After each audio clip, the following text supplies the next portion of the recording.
صعد النبي صلى الله عليه وسلم يوما المنبر فقال: آمين آمين آمين.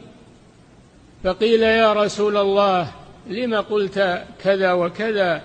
قال: إن جبريل عليه السلام اعترضني فقال: يا محمد، من أدرك شهر رمضان فلم يغفر له فمات فدخل النار، قل آمين. فقلت: آمين.